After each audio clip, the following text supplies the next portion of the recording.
أهلا وسهلا.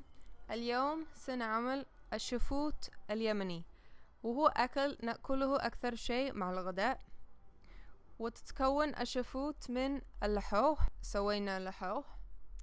ثاني شيء اللبن والبسباس، وكذلك نأكل معه السلطة والزهاوج.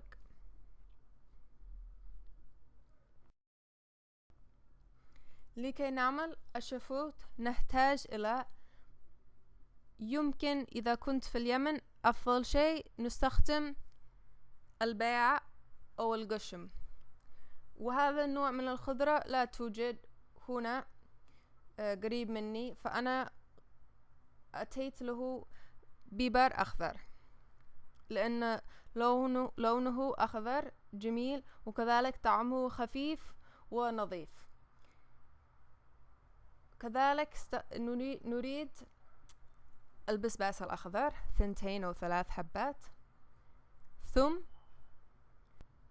نص كوب لبن بدون سكر، نص كوب حليب، يمكن إضافة كبزرة أو إنما يعجبك مش مشكلة لا تضيف كبزرة، كذلك كمون وملح، وكذلك اللحوح الذي من الفيديو الأول.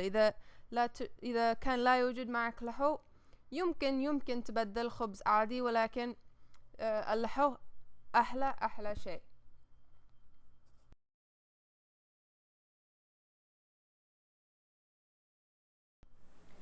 الأول الخطوة نعصر كل الخضرة، البيبر والكبزرة والبسباس والثوم والكمون حتى يكون جاهز.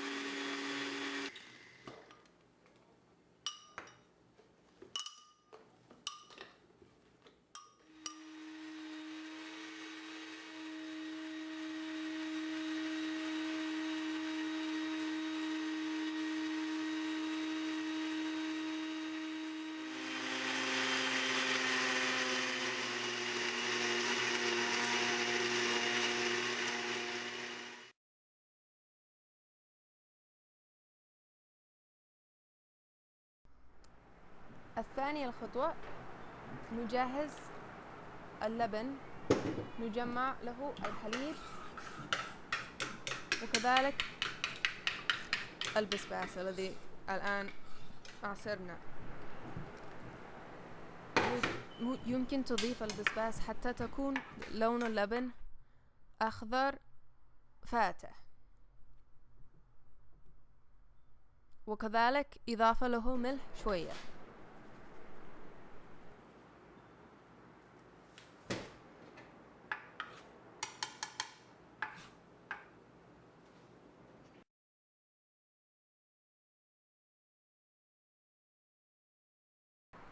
الخطوة الثالثة أن نجمع كل شيء في صحن.